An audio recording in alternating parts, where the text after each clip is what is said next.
Well, this one is past due, to say the least. I want to talk today about what's going on in Minneapolis, right? A Midwestern city that I've been to on multiple occasions. A city that's very close to my own, only a few hours north of where I live. A city that I have friends from, friends who live in. A musical scene coming out of Minneapolis over the last 20 years that I've been, deeply enmeshed within and influenced by, and it feels very close to home for me. It's not quite home, but it feels close to home to me. And what we've seen over the past couple of weeks is the release of these attack dogs of the illegitimate Trump regime going into this beautiful city, this cultural center of the Midwest, and sicking their attack dogs on it, on the people there, on the fucking people there. Far from any pretense of making the city safer or going after crime. ICE agents are the criminals. ICE agents are the ones causing the harm to the people there. We saw what happened with Renee Good, and this has been litigated throughout social media and on the internet for, what has it been, 2 weeks now? And it's incredibly clear to anybody with a brain and a heart that she was in no way a threat to these fucking Gestapo thugs. And the pig who shot her in the face several fucking times wasn't, as the Democrats would have us believe, an undertrained ICE agent. This is somebody who has extensive ICE and military experience, who has no doubt had the most training you can possibly give one of these fucking Nazis, and who stood on the side of the vehicle, pumped bullets into this innocent mother, this innocent woman. And after he knows, because he was, from his point of view, the one that killed her, he saw the bullets go in her, he knows almost without a fraction of a doubt that she's dead or dying, calls her a fucking bitch and walks away. This fucking pig who walked around the car against ostensible training, as if that matters, stood in front of the vehicle, which you're never supposed to do. And after the other agent started bum rushing her vehicle, threatening her in a state of what any reasonable person would have, some level of panic, clearly tries to pull the steering wheel in the opposite direction of this scumbag pig standing in her way to get around that asshole so that she could get into something like safety.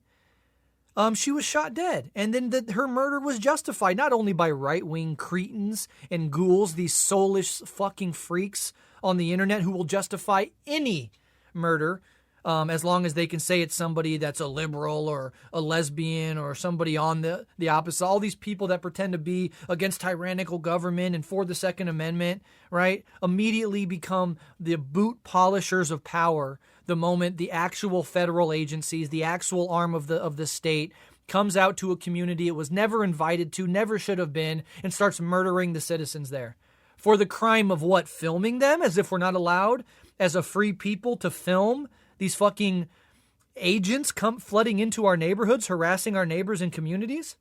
That's no longer, that's now a death sentence. Oh, she tried to run him over with the car. Anybody that's reasonable, no, that's not the case. And even if it was, what, his toe got ran over, maybe? No, he walked away from the scene without a limp, totally fine. And then the state apparatus, the Trump regime, came with all these bullshit ideas about internal bleeding and rushed to the hospital, and thank goodness he was alive, and she's a domestic terrorist. And this is the slop that we're supposed to eat up. Now, the vast majority of people don't. And don't let right-wing Twitter convince you that most people are heartless, soulless fascists. About 30% of the American population are dyed-in-the-wool fascists. They would sieg Heil Hitler if he came back. They will justify any action that Trump does. It's not even right to say they're in a cult. They are just fascists. They're just Americanized subjects. They have been dehumanized by their identification with this brutal fascist American state. And so they justify the murder of this innocent fucking woman, whose last words were, "It's all good, I'm not mad at you," to the ICE agent. His last words to her, "Fucking bitch." And then the fascist Trump regime comes out and says he has total immunity. Nothing you can do. Wouldn't it be nice to have an opposition party in this fucking country? Wouldn't that be nice if we had some political force other than the spontaneous action of the masses, which heroically conducted a general strike in Minneapolis and flooded the streets with thousands and thousands and thousands and tens of thousands, I don't know the number, of human beings who are revolted by ICE's behavior and the murder of one of their own community members by somebody who's not from the community and should have never been there in the first place. These big, tough guys that beat up on women, that shoot women in the face, that harass children, that tackle people, that hold people down and spray them in the face with fucking chemical agents, that use green tear gas shit, chemicals they shouldn't be using on their own population, on the people who should, in a democracy, they should be the fucking the core constituency of a society. The government should operate in their interests.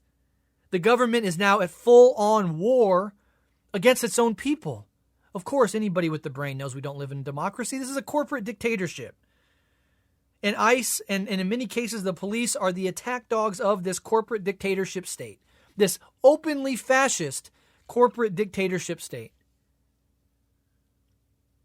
You and I, we go to work every day and we pay taxes. And those taxes, they don't go to making sure teachers are paid well. They don't go to giving every American child the best education possible, although teachers do their absolute best, right? But institutionally and resource-wise, they don't go to that. They don't go to making sure that Americans can have health care or 21st century infrastructure or affordable child care or, God forbid, affordable housing. They don't go to solving any of our problems here at home. They don't go to reinvest in our communities to uplift the people here. That's our money that should be going to that. Where does it go? It goes to now a $1.5 trillion a year military budget. It goes to psycho states, rogue terrorist states like Israel, so that they can murder men, women, and children indiscriminately and commit genocide. And it goes to paying these ICE thug fucks $100,000, $200,000 a year, plus student loan forgiveness, plus a $50,000 signing bonus in some cases. The people brutalizing Americans are paid by Americans, paid a salary that put them in the upper 15 to 10% of Americans. If you earn more than $200,000 a year in the United States, you are in the top 10% of the richest Americans in this country. And ICE agents are getting six-figure incomes. To do what? To go out and terrorize the American people who pay for their fucking salaries. What a disgrace. What a crime. If there was such a thing as a social construct, if it wasn't just a philosophical abstraction that never actually held in practice, the social contract has been ripped up by the ruling class of this country. And that means, by any reasonable, logical, political, spiritual, psychological analysis of the situation, calculus of the situation, the American people have every single fucking right to topple this government by any means necessary and install an actual democracy, an actual representative republic that represents the people and their interests, not the interests of multinational corporations, monopoly corporations, and foreign interests in the form of states like Israel or the military-industrial complex, or these parasitic forms of political organization that have latched onto the teat of the American corpse and have sucked it dry. So now our labor goes not only to profit these corporations when we can barely get a living wage, our labor is taxed, and that money is then taken and given to the enemies of our interests. The military-industrial complex, who turns public taxpayer money into private profits and weapons. To Israel, who turns public taxpayer money into mass murder. To ICE, who are literally Nazi thugs. Where do the ICE agents come from? Well, you notice the Proud Boys aren't marching anymore. Well, they are. But instead of their little Fred Perry polos or whatever the fuck, they're now in ICE agent uniforms. Right? These right-wing mass mobilizations we've seen over the past 10 years, where do you think most of them went? Now they can get paid and get deputized by the state with the state monopoly on violence to carry out their racial, ethnic grievances in real time with total immunity, no less. Where do you think the ICE agents are coming from? They are recruiting right-wing psychos who, if it wasn't for ICE recruiting them, would be marching in white supremacist rallies or doing another Charlottesville or marching with the Proud Boys down the streets of any major city. All of those guys. Or doing a riot on January 6th at the Capitol or whatever the fuck. All of those people, any of them that could, are now in ICE agent uniforms. And we would know that, and some doxing has revealed some of these names, and Enrique Tarrio, the leader of the Proud Boys, is a confirmed ICE agent, right? And who knows how many of these other guys who were involved in those organizations but whose name never was widely spread around are now in ICE right now. A literal secret police where you're not allowed to talk about them. Then Pam Bondi went on a Sunday news show, a corporate mainstream news show, and the pig who killed Renee Good was mentioned. His name was mentioned. And she said, don't say his name out loud. Even though it's public information, don't say it out loud. Let me look this up real quick so I can say it out loud. Jonathan E. Ross, right? He's the ICE agent. Jonathan E. Ross is the ICE agent who murdered Renee in cold blood in an open sight of everybody, who has total immunity. And then DHS agents went to his house, also covered up in identity obscuring garb and face masks to move him out of his house so they could get him to safety, while Pam Bondi and Trump come out and say, you're not allowed to investigate him. You're not allowed to charge him. You're not even allowed to investigate him. Imagine if we had an opposition party. One that doesn't just get up and say a curse word at a meeting and act all tough. One that doesn't just tweet about how this is unacceptable, but actually does fucking something about it. Actually does something about it. This weak, cowardly, spineless Democratic Party is a zombie of a political party. It's already dead. Its historical moment is already gone. It's already in the historical dustbin, but it looms on. It staggers on in zombie form. If we had an actual party that would push the mechanisms, right? You're living in a blue state with the blue city.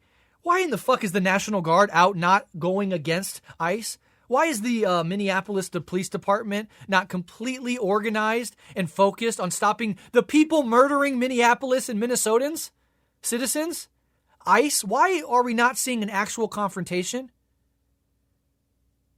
This is like, in the sense of globally, we're already in a world war, though nobody's calling it that. This is kind of a low-level civil war. And you could argue that we've been in it for a while, and it depends on how you want to define that. It's certainly not like the old Civil War where you have two sides with clear geographical boundaries. But it is this minoritarian, tyrannical, tech oligarch-backed, explicitly fascist and nakedly imperialist force organized under the Trump regime, ran by absolute fucking ghouls internationally like Marco Rubio and ghouls domestically like Stephen Miller, this fucking Goebbels puke fuck, who are instigating an assault on the world and an assault on American citizens under the pretext of immigration.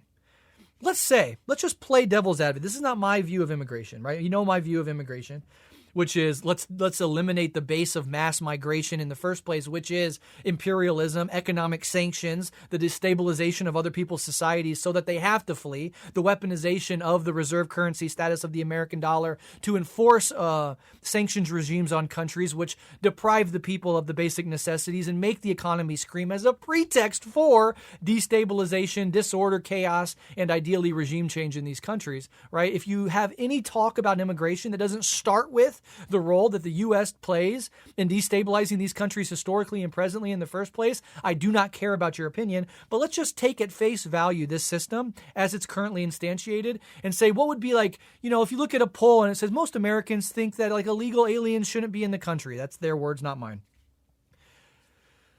One way you could do it is through comprehensive immigration reform, right? Passing laws that actually deal with the real issues of the immigration system as it currently exists. You could do something like shut down the border, put a 10-year moratorium on the border, maybe shut down HB1 visas, which is a way that corporations like and tech oligarchs like Elon Musk can exploit and prey upon foreign labor who are completely beholden for their ability to stay in the United States on their employer, right? If they're fired, they lose their status. And so they will accept shittier conditions. They will accept lower pay.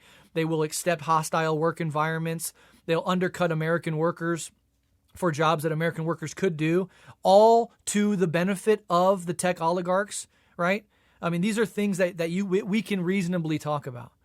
What Trump is doing isn't really about it. It's ostensibly about it, right? It's like, red meat to his base. It looks like he's doing something. He's being aggressive on that front. But what he's really doing is he's deputizing, creating, and expanding an already existing agency that he can turn into, him and Stephen Miller and the ghouls in his administration, because Trump is, probably chewing on a Big Mac somewhere and only half aware of what the fuck's going on. It's these ghouls within the regime who are, kind of carrying out their fever dream fantasies of what they want to do. And Stephen Miller, in the case of immigration, it's no doubt. They are creating a domestic force with an ostensible sheen of legitimacy. Immigration and Customs Reform is an agency that's only been around for 20 years or so. It's not like it's a core American institution, but it's been around long enough that as an agency itself, it's more legitimate than the Proud Boys or some, hobbled together right-wing street force going out and hunting people. So it has a sheen of legitimacy. It has a tiny sheen of democratic consent. And like if you look at a poll that says, what do you think about should immigration be stalled? Most Americans, bamboozled by propaganda and not knowing the full dynamics of this system, would say, yeah, we're against people coming here illegally. So under those pretenses, they are building up a domestic force that is capable of attacking their enemies. And what they do is they go into these communities, ostensibly under the pretext of finding what we were told initially, violent criminals that are here illegally and deporting them, but really just attacking anybody with a skin shade, 1 or 2 shades darker than a white guy, harassing them, anybody with an accent, anybody that looks a little darker than normal, right? Quote unquote. They're getting harassed. They're getting targeted. And if you accept the idea that a lot of the people that are in ICE agent uniforms right now are 3%ers and these Second Amendment freaks and hardcore right-wingers and old Proud Boys and guys who see a financial opportunity to carry out their political regime. They're going out and they're harassing people who are not white, right? Making life hellacious for non-white people.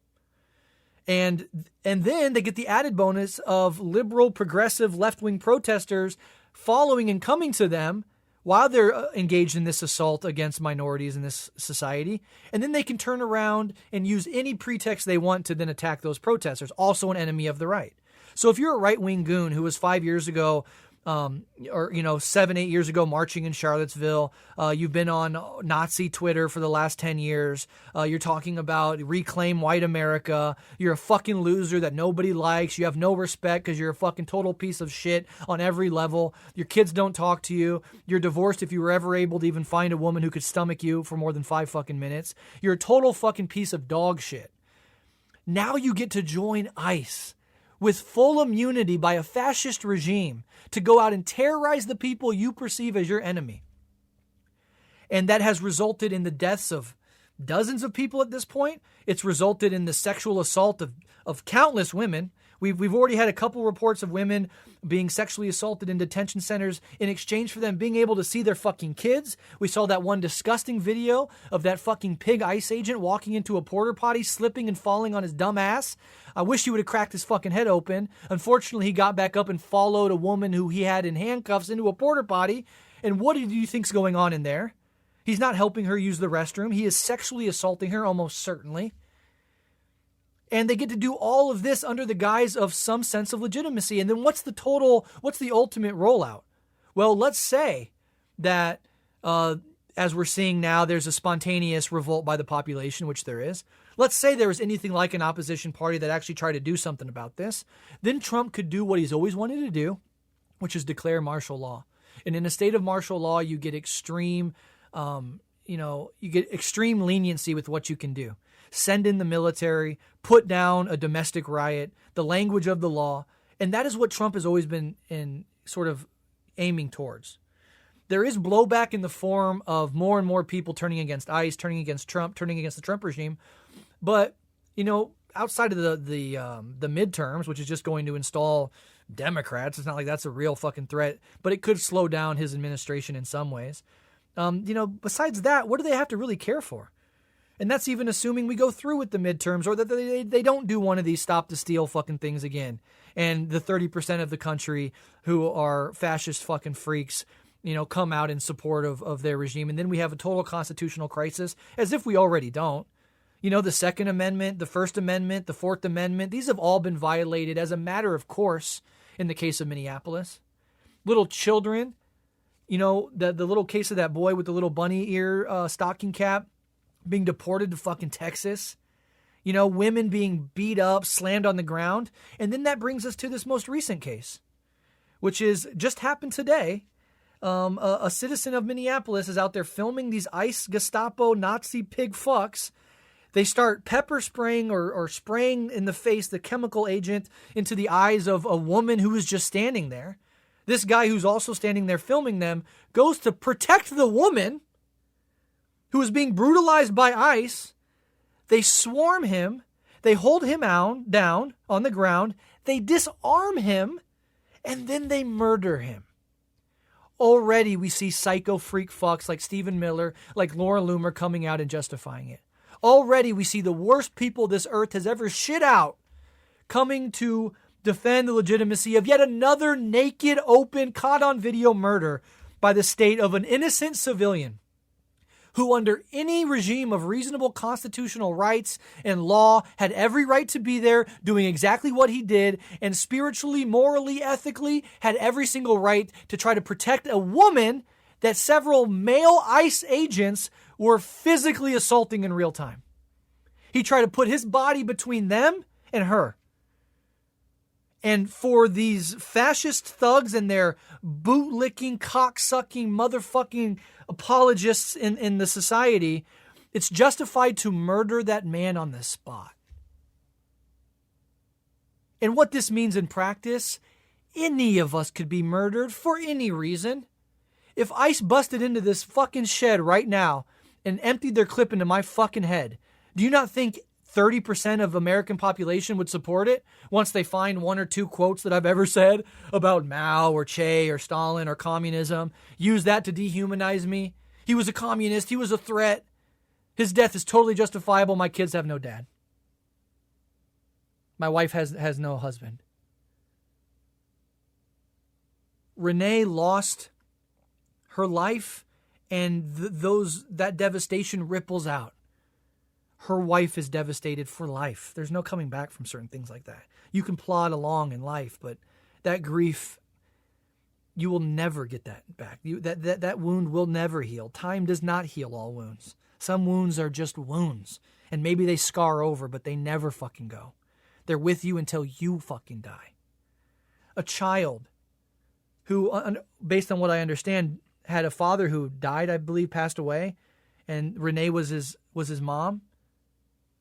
I think she had 3 kids, and some of the stories are everywhere. We don't know for sure, but never have a mom again. 6 years old, 8 years old, imagine.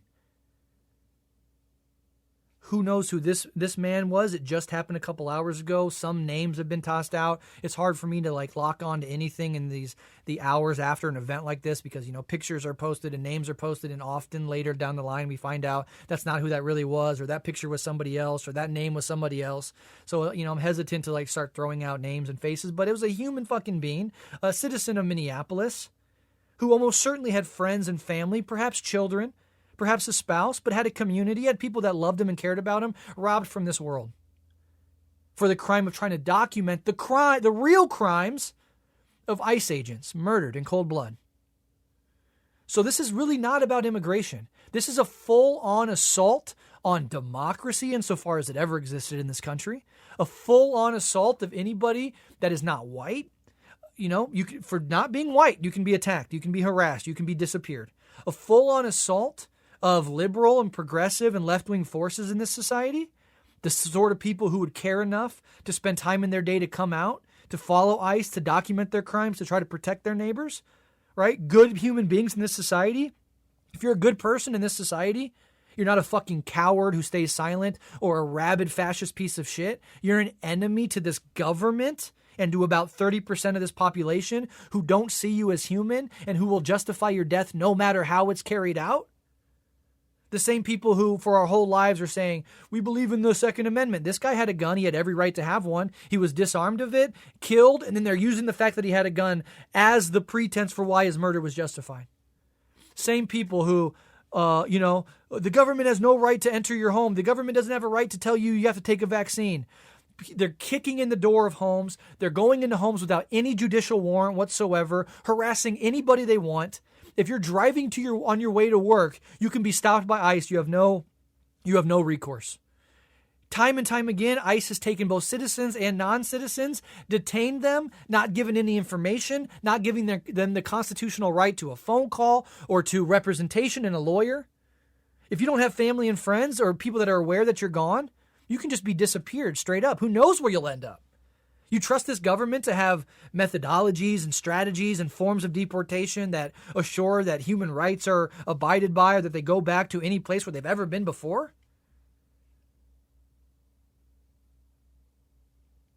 And now when you get a reasonable, just from the point of view of like these patriots, 1776 patriots, who are the real patriots? Who are the real standers upper to government tyranny? It's the people on the left and just good-hearted people who are coming out in opposition to this fucking flagrant violation of their rights and humanity. These motherfucking right-wing pieces of shit never believed in rights, never believed in the Constitution, never believed in amendments, never believed even in a fight against big government. As long as their guys are in attacking who they perceive as their enemy, they'll justify it.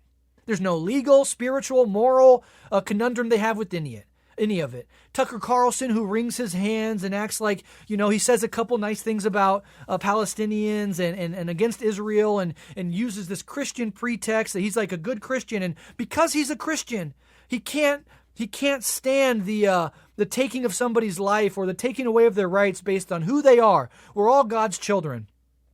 ICE is out right now terrorizing people based on the color of their skin. And Tucker comes out just a day or two ago and does a whole episode on how ICE needs to be protected, and this is a reasonable thing. Under this, aw shucks, I'm a good Christian. I have to take a stand against Israel because I'm a Christian guy. This pretext of like Christian love being the center of his politics, and has on an evangelical right-wing fucking pastor or whatever to talk about how the left is out of control and how the left are spiritually bankrupt and satanic and demons, and that's why a good Christian nation has to inflict indiscriminate fascist violence on everybody they see as their enemy. Who buys this shit? Piece of shit, scumbag, noodle arm, freak fuck Nick Fuentes, right? On his generational run over the last year. Time and time again comes out and says, people say I'm a Nazi and all this stuff, but really I'm a Christian, and I'm led by Christian love. He said multiple times, and I listen to these fucks because I want to know what the fuck they think. I've listened to hours and hours and hours of Fuentes and Tucker Carlson, respectively. Several dozens of times, Fuentes comes out and talks about Christian love. How a society that he wants, he has problems and everything, but ultimately he wants a society of like white Christians that respect life. He says in many interviews now, he's come out and said, I'm actually against the death penalty. I've evolved on that issue. I'm against the death penalty because as a Christian, I do not believe that we as human beings have the right to take the life of another human being. What does he do in the wake of Renee Good's shooting? Calls her a bitch, laughs about it, and says it's a good start. Anyone that is sympathetic about that, fuck you.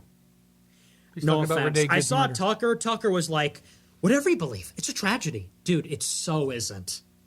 She was probably the dumbest bitch you ever met. Look at her face. Look at her stupid fucking pumpkin-headed bitch face.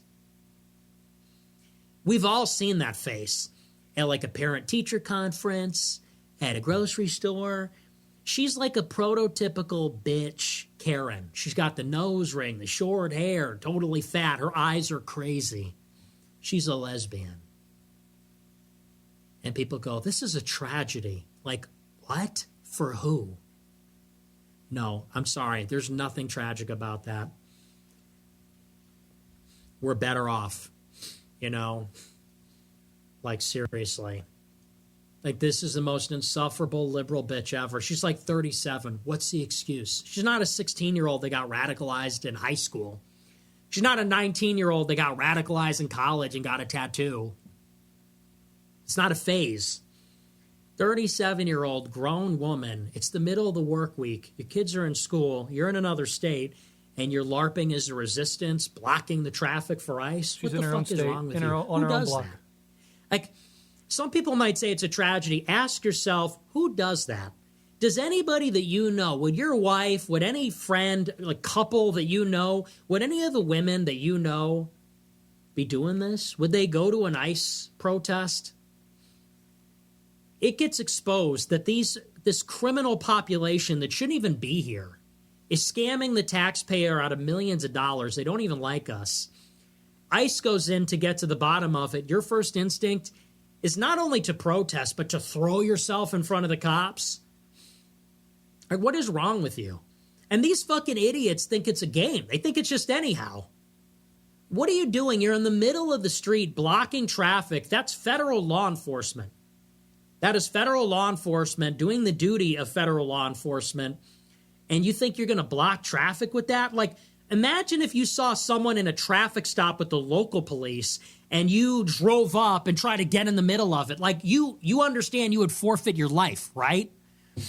If you drove up on a traffic stop with your car and were like, hey, stop this, get your hate speech off the campus, like, you would be forfeiting your life. Oh, but because it's ICE, it's anyhow, it's the Hunger Games? No, I'm sorry. We're better off. You know, one less stupid bitch in the world, honestly.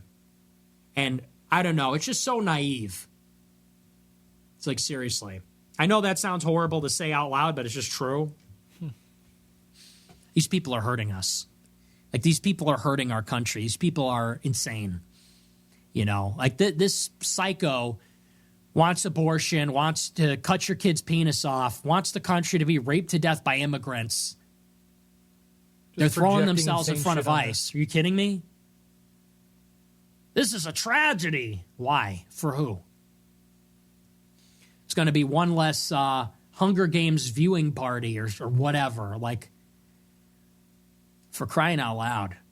And I'm not that guy that, like, devalues human life or whatever, but piece of fucking shit, you are. Holy shit, people. You're going to have to toughen up. Like, we're in a war for our country. This, like, irredeemable scumbag gets shot, totally justified, and people go, oh my gosh, it's a tragedy. People are comparing it. Our own side is comparing it to Ashley Babbitt, calling ourselves hypocrites. This is why we lose. The left doesn't care. They just kill everybody. The left wants you dead. Like, when Charlie Kirk died, they laughed. And Charlie Kirk got shot doing nothing wrong. Like, he's doing his thing, totally legal. He's at an event, and he gets sniped in the face because he's a transphobe.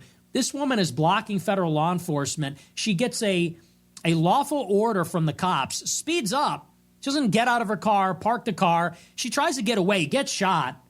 And people go, you know, we're really hypocrites if we don't. It's like, what?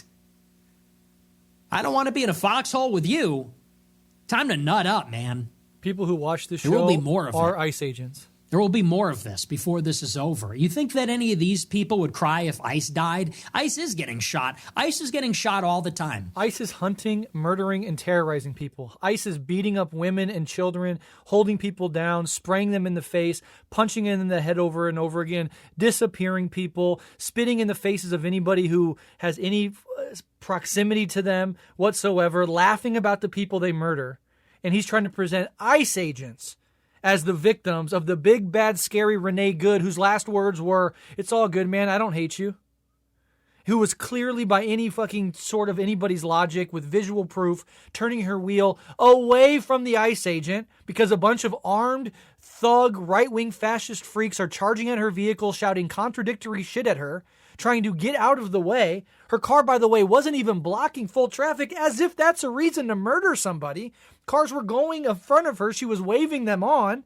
She's sitting there with her phone in her own neighborhood on her own fucking block, documenting this alien force that is harassing and targeting and abusing the constitutional and human rights of her community members. She has every right to be there, every right to film the police, every right to park her car there. At very worst, they can fine her. They can say you are obstructing something. They could take her license plate down and send her a charge later. I wouldn't support that, but that's a reasonable way to handle it, even if you believe a lot of the bullshit we're hearing about the sacredness of the lives and duties of these ICE agents who are just pulled off the street, bribed with money to become an armed brown shirt fascist, Gestapo shock troop force for an explicitly fascist, insane, right-wing reactionary regime, that these people are somehow these duty-bound, dignified people just trying to carry out their job and being blocked and harassed and attacked by these crazy protesters. That's the fantasy world you have to live in to be one of these bootlicking, cocksucking motherfuckers, right? And a little fucking puke like Nick Fuentes, right?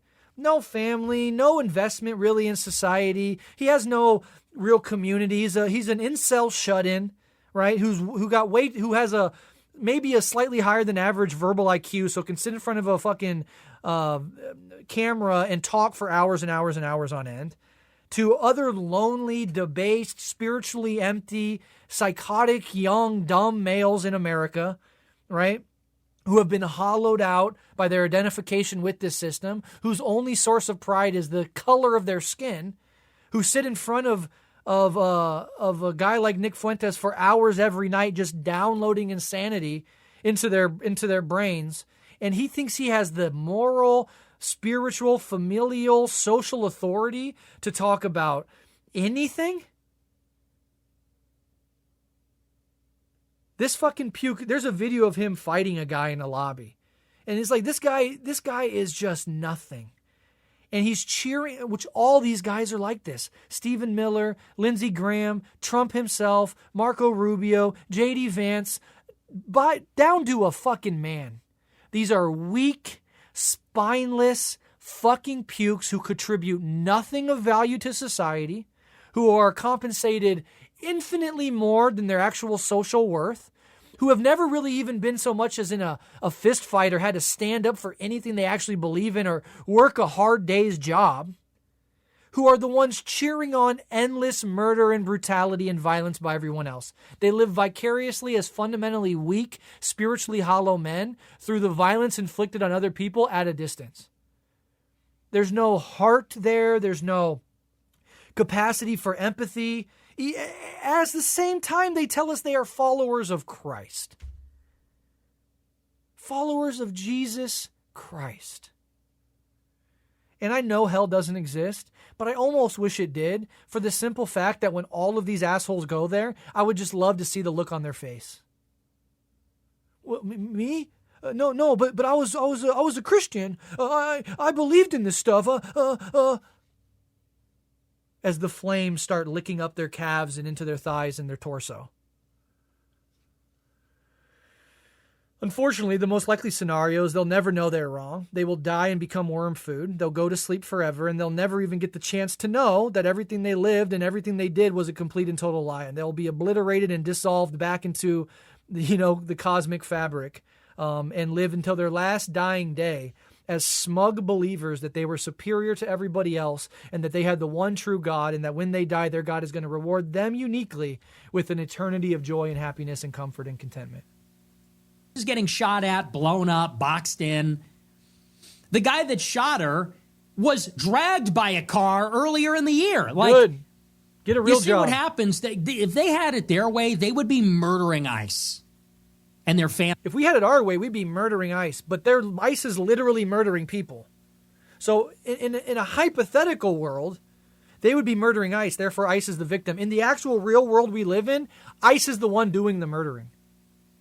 Right-wing chuds from across the country funneled into a city that is not theirs to harass, beat up, assault sexually and physically, and ultimately murder the citizens of this country whose tax dollars pay for their salaries and their signing bonuses.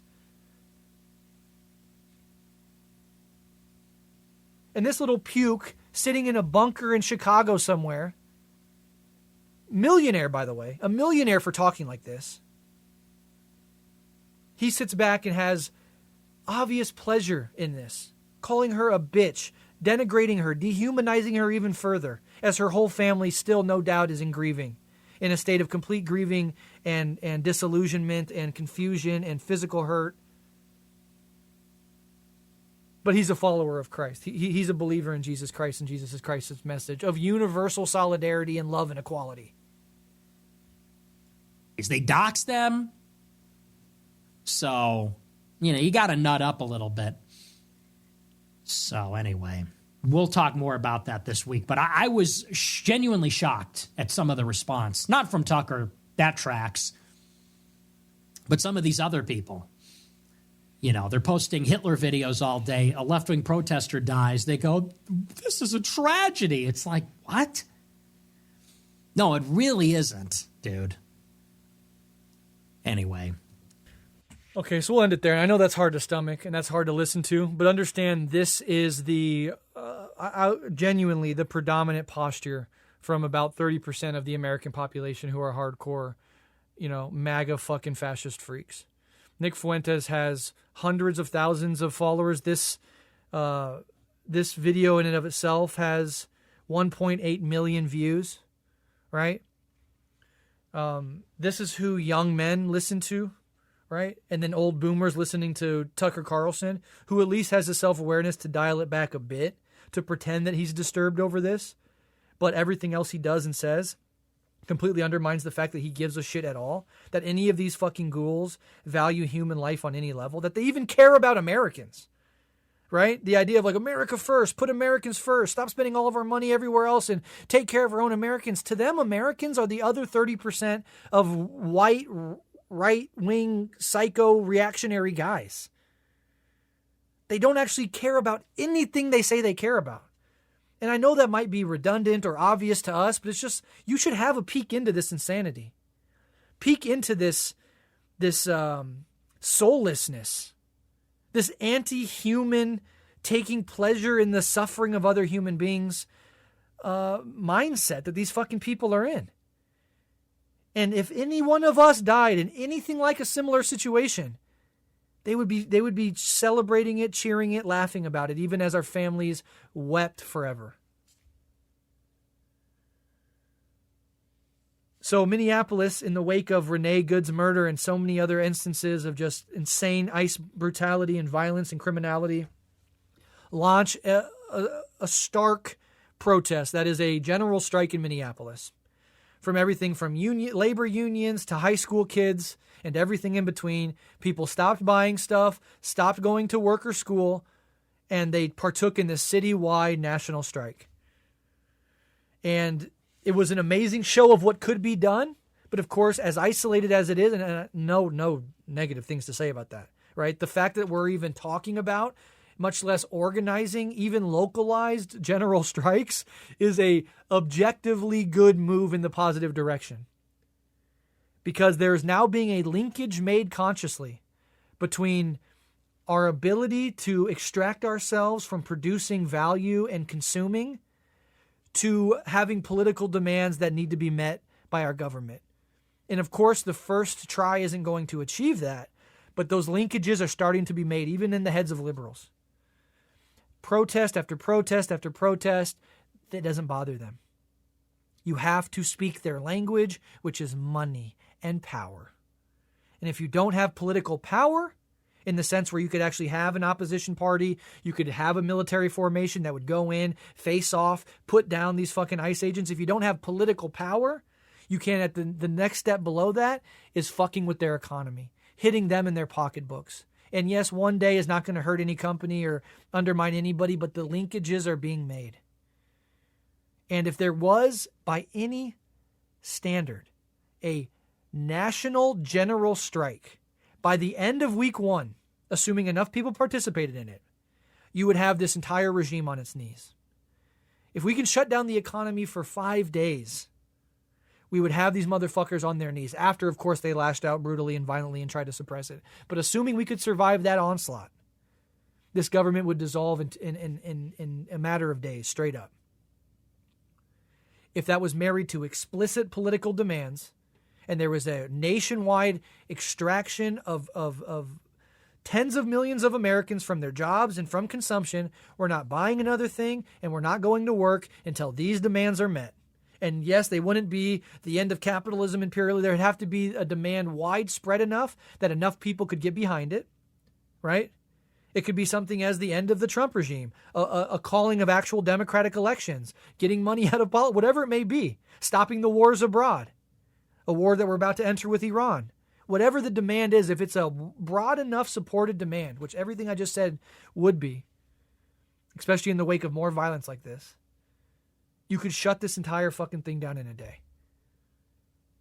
The opposition party is not an opposition party, so we have to do it the other way. We have to do bottom-up mass mobilization and pressure on this fucking system. They knew that labor unions were going to be the main leverage point for any sort of radical working class movement.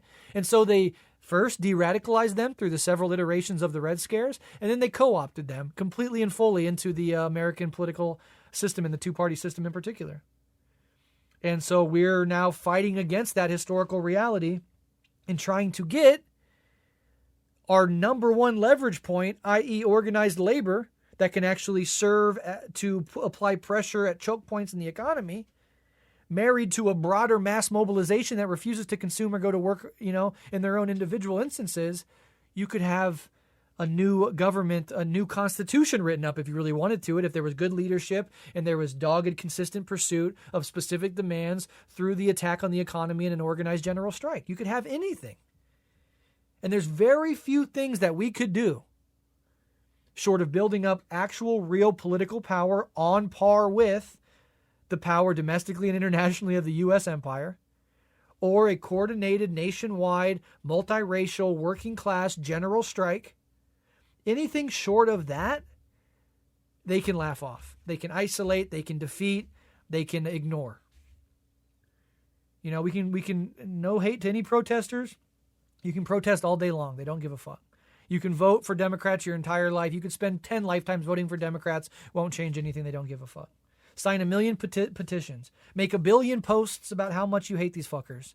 Nothing matters. Can you get political power? Or in lieu of that, can you shut down their economy? And if you don't speak the two languages of money or power, we will continue to be victimized by this system. This now government military American empire married to right-wing freaks like this guy.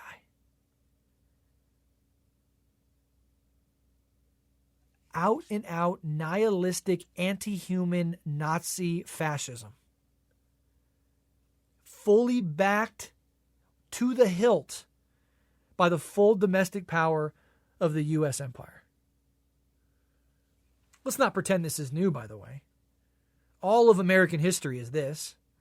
We lived in a post-war interregnum where the brute force of the system wasn't as apparent in the lives of the top 80% of income earners in the United States for a period of a few decades. Think like the 80s, the 90s, the early 2000s. If you were decent off as a working class or quote unquote middle class person, you could ignore politics and all of that. But most of American history before that wasn't like that. And American history now going forward isn't like that. You could fool yourself into believing this is the end of history. History has returned. These processes have returned.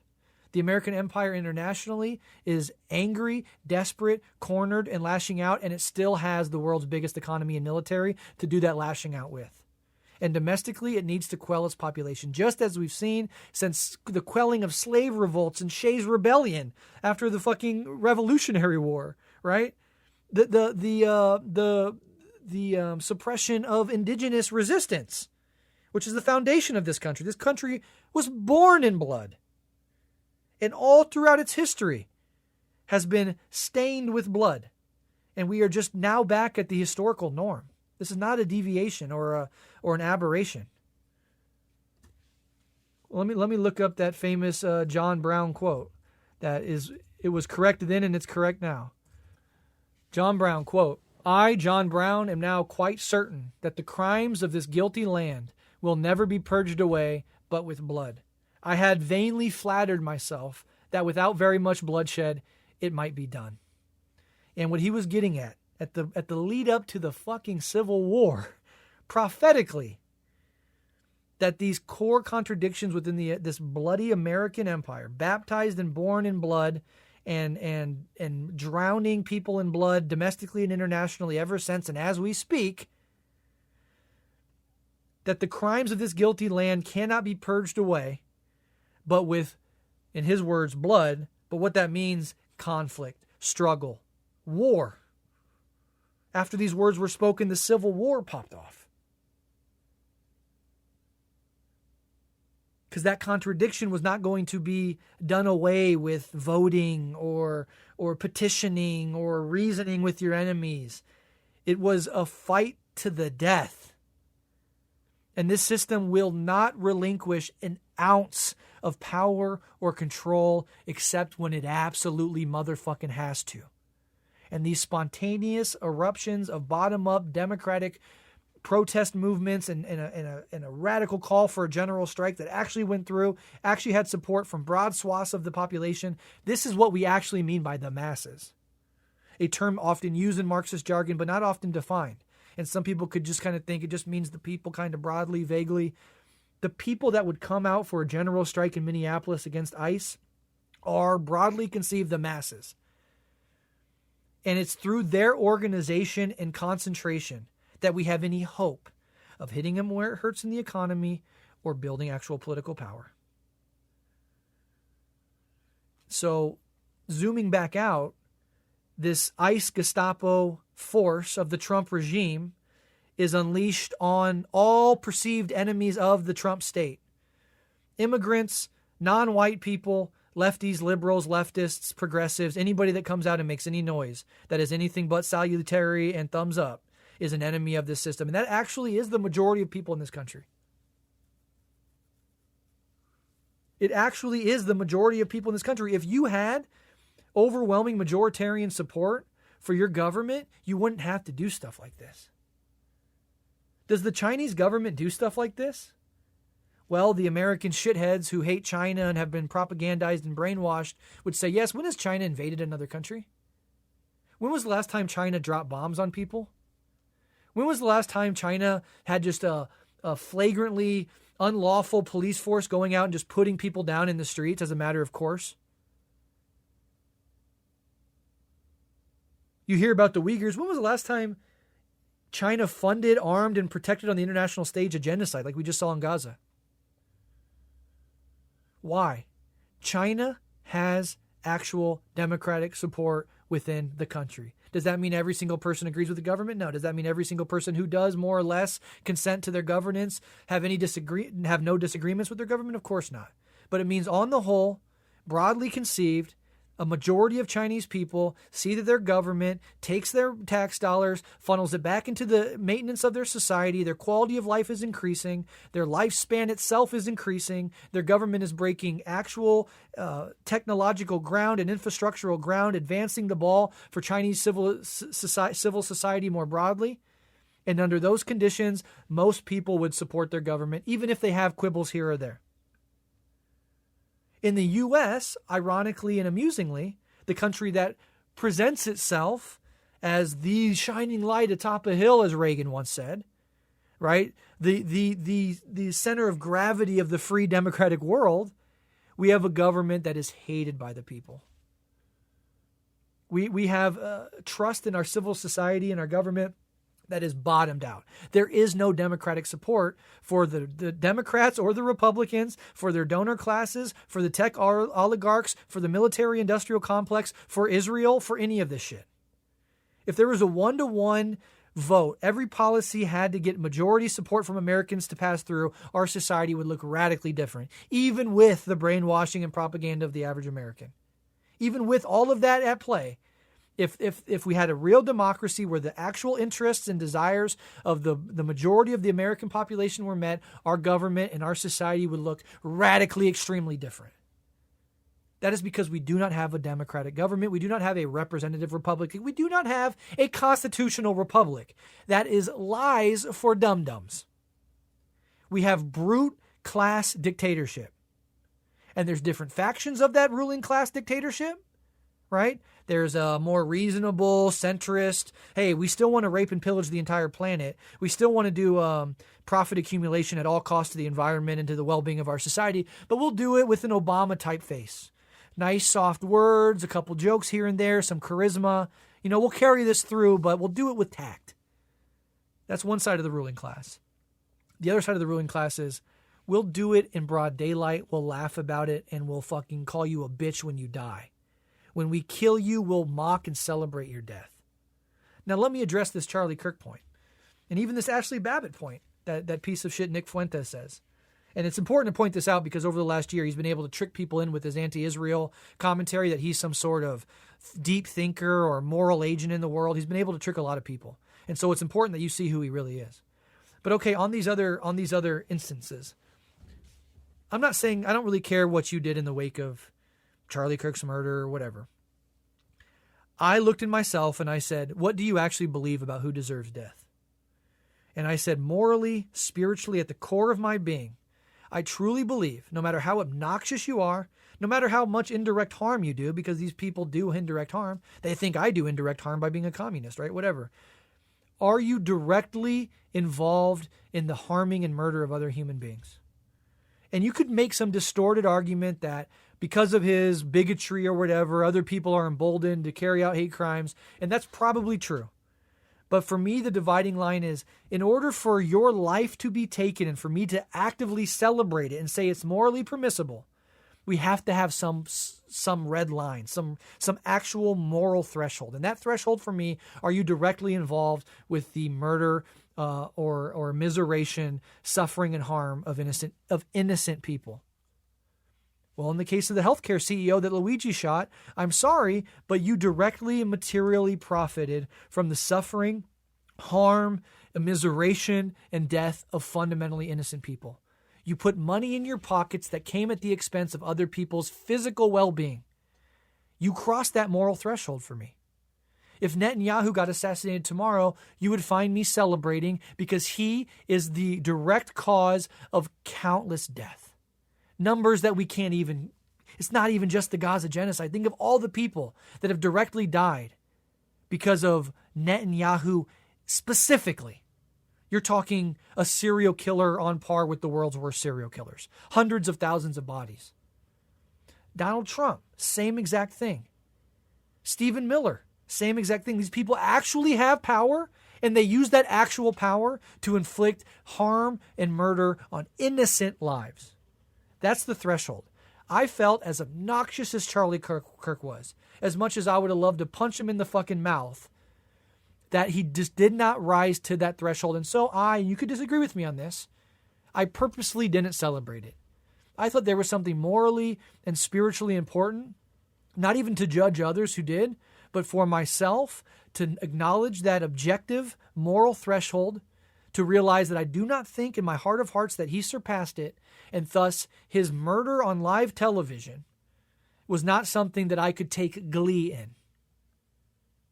And so when this happens, the same people on the right who were like, oh, it's civil war now. He was a good man. You saw him fucking lose his life, and now his children have to grow up without a dad, and you celebrated and you mocked, and they were getting people fired and doxing people, harassing those same exact people who hand-wrung and acted all moral and got on their high horse, are celebrating and or justifying, which is the same in the end to me, of the death of Renee Good and of this man in Minneapolis who was just murdered today, and anybody else that has happened in the meantime. And if you or I were to be murdered, they would do the exact same thing to us. They don't have that moral threshold. They haven't made clear within themselves what is the threshold to make death an acceptable punishment for somebody that can be justified and or celebrated. I think it's important for us as human beings, as fundamentally moral agents interested in building a better world, that we stay clear about that within ourselves. People might disagree with me on that, and you can make an argument that Charlie Kirk, if you're taking that moral threshold seriously, I'm sure there's an argument that could be constructed that Charlie Kirk rose above that threshold and thus deserved to die, and I'm not there. So I didn't celebrate that. And so when they're being monsters, and they look over and they want to point the finger at us and say, you laughed at them. And then it's just this tit for tat partisan hackery where there's no such thing as morality. It's just, was it my side or was it yours? There's a certain dehumanization that and a sort of death nihilism spiral that occurs if you don't have within yourself your own moral dignity and threshold for that stuff. I do think it's important. And ultimately, if we want to build a better world, we have to take ethics seriously. We have to take our values seriously and apply them consistently, not because we're going to convince them through our consistent application of our values that we're right, but because for our own human integrity and dignity as conscious, loving beings in the universe, and for our own movements hell-bent on creating a better world, it's important that we have that within ourselves. These people are monsters. Gramsci was right. Now is the time of monsters. And when you look in the eyes of Nick Fuentes, when you look in the eyes of Stephen Miller, when you look in the dead eyes of Donald fucking Trump or J.D. Vance or Marco Rubio or Netanyahu, those are the monsters. Those are the monsters. They really, truly are. And I'm sorry, does Nick Fuentes now cross that line? Where he's not directly involved in the murder of somebody. He is openly and obviously celebrating, mocking, and taking strange glee in the murder of somebody else. These are questions worth asking, but it's worth noting that Nick Fuentes is the political center of millions of young men in this society. And they look at that and they take their lead from him. They look up to this guy. This 27-year-old freak. And I think it's worth engaging with on that level, that this is who these people are and this is who they're listening to. And as society spirals down and down and down, you can see the dehumanization get stronger and stronger and stronger. All right, now there's a bunch more stuff that I could say. And we're having a Sangha where we're going to discuss it as a community together. I want to get other people's opinions on all of this. But I did want to kind of read something that I posted on Instagram. And again, somebody messaged me on Patreon. They're like, Brett, like, this Minneapolis stuff is happening. Where are you at? Like, why haven't you said anything? And it's like, dude, I got to work 40 hours a week. I have to go to class multiple times a week. I have 3 kids. It's not as easy as it used to be when I was just doing Rev Left to be able to come in at any given time and do stuff. I'm deeply constrained. I have about 2 days a week, sometimes 1 day a week where I could fit maybe an episode in. So I'm doing my best. And I hate social media, but on Instagram, that is where I can launch stuff. When I'm at work, when I'm at break, I can drop an analysis, I can share things, and I did. From the moment the Renee Good thing happened, from the moment ICE was dispatched to Minneapolis, I've been screaming on my stories and Instagram particularly, and also on the main feed. And there is something that I kind of wanted to touch on. I'll read a couple of these things. Let me just read a couple of my posts, because these were some of the things that came out of me in the wake of some of the stuff we've been seeing. Here's one. If you can't feel the pain and suffering of others, if you don't care about the well-being of your fellow human beings, if you can't feel compassion for families torn apart, for children ripped from their mother's arms, for the widow of someone murdered by the state, then this society has turned you into a monster. You have been dehumanized by your identification with that tattered, blood-soaked flag. You've been taught to hate and loathe and to strip down your own heart until all that's left is a black husk. Bitter and resentful, death will descend upon you like a vulture, and you will be wiped off the face of this earth, never having truly felt love or God, never having experienced being a full human being. Living on the surface of life, your depth as a conscious, self-aware being in the cosmos was only theoretical, only a possibility never realized. Truly, you threw your own life away, and the grave yawns for you, as empty as it will ever be. And that's an attempt from a place of hurt and desperation to explain how, through hate and the dehumanization of others, one dehumanizes themselves. And Mao says the death of a reactionary is as light as a feather. If you spend your whole life hating, tearing down other people, this nihilistic, anti-human posture towards life, like your life really is meaningless in a way that somebody who is connected and loving and open, their life isn't, because their life was about love and coming together and connection and unity. And your life was about destruction and murder and death and hate and fear. And so you've lived a half life. You've dehumanized yourself. The other thing I said, and I mentioned this throughout this episode, I said, the buildup of ICE isn't just for immigrants. It's the Trump regime's personal army that is already and will increasingly be used against American dissenters, anyone to their left. Under the pretext of an immigration crackdown, they are building a domestic army that can be deployed against any activist, organizer, agitator, or anyone they see as the enemy. No legal rights, no constitutional protections. We are way past that. Soon ICE will be knocking on the doors of people who speak out against this regime, disappearing people with no recourse for their families to find them. In a context of a declaration of martial law or an active war, this will be their main domestic force of suppression. totally unfettered from whatever shreds of legal, political, or social restraint they might still be constrained by. Mark my words, it's coming. And here again, we get back to martial law. There's been always this desire to declare martial law for the emergency powers that it bestows on the regime. And there's almost no doubt that in the wake of this last murder, there'll be a more of an upsurge of popular discontent, and it's just a matter of time. And Trump has already explicitly threatened to declare martial law, and then that gives them even wider lanes. Not that they need it, but even wider legal lanes for them to impose suffering and violence on people they deem as the enemy. And doors are going to be kicked in, and there's no Fourth Amendment right, there's no Second Amendment right, there's no First Amendment right. If you are seen as the enemy, it's open season on you. We are literally at that point. And that can sound hyperbolic only to somebody who's not paying attention, who hasn't been paying attention for the last 10 fucking years, right? That can only sound hyperbolic to somebody who's not tapped into reality.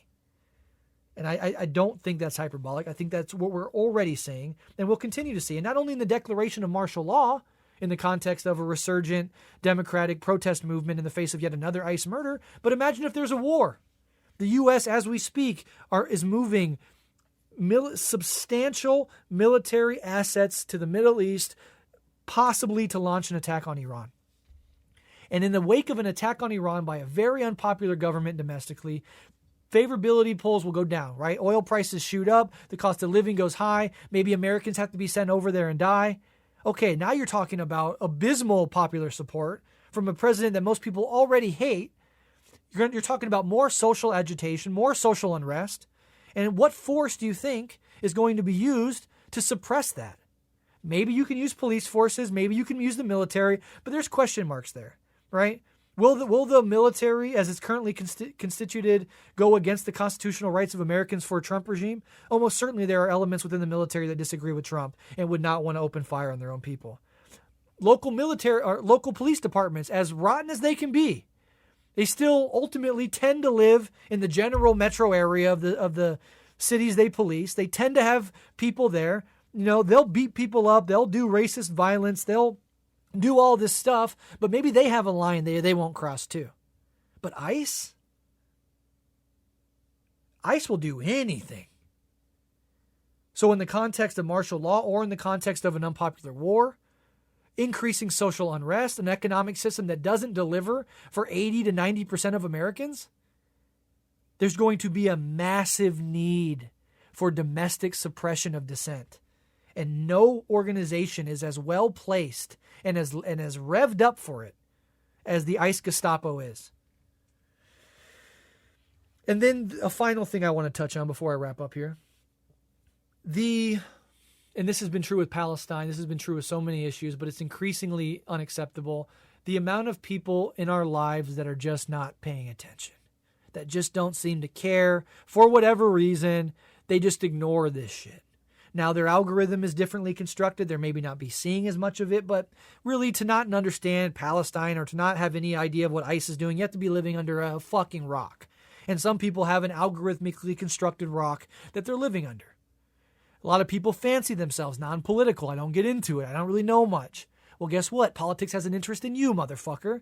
And whether or not you can go to the doctor, whether it's you get evicted from your fucking house, whether it's ICE fucking kills you on your way to work, whether it's a nuclear fucking war that happens because of your belligerent government empire, politics will come knocking on your fucking door eventually. And your nice little life of curated ignorance won't be enough to save it.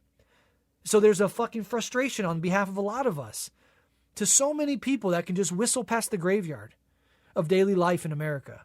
And that's because there's a certain luxury and distance and privilege that people have to not be confronted directly and materially in their own life with a lot of this stuff, especially if you're well off, especially if you're enough well off, right? That like money you're not like fighting to survive. And even those people that aren't well off, that are fighting to survive, isn't that convenient for the system? Because if every ounce of your energy and every second of your day is dedicated to finding out how you're going to scrap by to survive to the next month, you've also been fucking set aside onto the sidelines of political struggle, right? By your very desperation, you can't focus on this stuff. So there's a part of me that has compassion for that. And then you also see these upper middle class privileged fucking pukes who just act like they're above it all, or they can't be bothered with it. So here's the last post I'll read. I'm not saying everybody should be super into politics, follow it daily, make it your whole personality, etc. But do you even know what you believe? Do you know the history that produced you and everything around you? Do you ever ask yourself what your deepest values are and why? Do you ever question what your moral and social obligation to others is? What your obligation to future generations is? If you've never even asked these questions, much less answered them, how can you even know who you are? If your whole life is just jumping from one act of consumption to the next, your existence narrowed to the mere meeting of personal desire after personal desire, seeking nothing but comfort and ease, what meaning could such a life even have? Totally unexamined, totally passive, existing only on the foamy surface of life, unable or unwilling to live for anything greater than the self. It's true that perhaps you avoid certain forms of suffering that are produced by living passionately and deeply, produced by opening up your heart to the pain of others, produced by probing your own existence without any anchor of certainty or control. But that is an elevated form of suffering, a suffering that is unavoidable when one lives and loves deeply. I, for one, prefer the sharp suffering of depth to the dull pleasures of a shallow and hollow selfishness. And not only is that an indictment of certain people in our society, it asks us, what are we willing to give up? What are we willing to sacrifice in this historical conjuncture, this world historical moment where so much is up in the air, so much is on the line, the future of humanity in so many ways, as it often is up for debate right now, up for grabs right now. Are you going to narrow your life to what you're doing after work, to your next Netflix show that you can binge, to the next thing off Temu or Shein that you can buy, to the next little bauble you can get to momentarily cover up the fucking howling void in your soul about what meaning in this fucking economy and in this empty-ass society even means? Or is it like I'm willing to suffer, to struggle, to cry, to weep, to be hurt in pursuit of something bigger than me, in pursuit of a historical goal, whether or not we get there? I'm willing to orient my life towards something bigger. I'm willing to take part in the collective suffering of humanity and of my society. I'm invested. I'm emotionally, spiritually, psychologically invested in the well-being of humanity and in the well-being of the society I am in and all my friends and family are in. And I would truly sacrifice my life, either literally in the form of dying, but also in the form of sacrificing your life of comfort, insofar as you have any, in pursuit of meaning and purpose and unity and love and the betterment of the world, a world of justice and truth, a society that takes care of its people, that doesn't stomp on the throats of people around the world, building a better world, even if we don't see it. You know, it's cliche about planting a tree you'll never sit under, but there's a truth there. Can we live in such a way that we're willing to sacrifice the time we have on this earth, which could be spent jerking off and gambling and eating nice food and buying stuff all the time or whatever the fuck people do? Could we sacrifice that to live for something bigger than ourselves? That we will actually consciously engage in the suffering of our world with an open heart, walk around the world like an open wound, and the world pours salt and alcohol into it all the time, and it screams and it hurts, and still we walk? Because we are living for something bigger than the self, bigger than pleasure and comfort and ease. We don't bury our heads in the sand. We don't look away. We don't, close the aperture of our consciousness to just focus on the petty little day-to-day comforts and eases that we can find here and now. Ooh, I wonder what we're going to have for dinner. Ooh, I wonder the new show came on. Did you hear about the new show? Ooh, look who's going to the Super Bowl. It's not that there's no place for that, but is that your whole life? We should have, I'm going to watch the Super Bowl. I'm going to have some friends over and we're going to drink a couple beers and we're going to watch the Super Bowl. I'm not saying don't live like, don't have anything nice, but what's the fundamental orientation of your life? What are you willing to give up for? What are you willing to sacrifice for? Be honest about that. Ask yourself. And I think that's the initial step to living a meaningful life. And honestly, these people that for the time can ignore reality, can ignore politics, man, do you think they're going to live their whole life without politics knocking on their door? You think climate change and World War III and an economic collapse aren't going to eventually shake these people by the collar? And because they have no reference point, because they have not engaged in reality, they're so hidden and obscured from it, when that does come knocking, which it almost certainly will for 99% of us on this planet, it will shatter them into confusion and terror. They won't understand what's happening to them, much less have any ability to fight back, any community that they can engage with, to come together to help meet each other's needs or anything like that. We have to be not only open to all of that, but willing participants in history, which means being scared and uncertain and not knowing what's next. And yes, any one of us could be targeted. I could shut down all my Rev Left stuff. I could scrape it all from the internet, turn everything off so there's very little of any evidence of me saying anything scary or weird out there in the world. And that will probably guarantee that I won't be on a list somewhere or I'll fall to the bottom of that list or whatever. But no, I can't. Okay? In the deepest parts of my being, it compels me to do whatever my little ass can, sitting out here in the middle of the Great Plains, to try to push the ball forward. And none of us can do it by ourselves, but we all must play our role. It would be safer for me to not play this role, right? But at what cost to my soul? At what cost to my being? At what cost to my authenticity?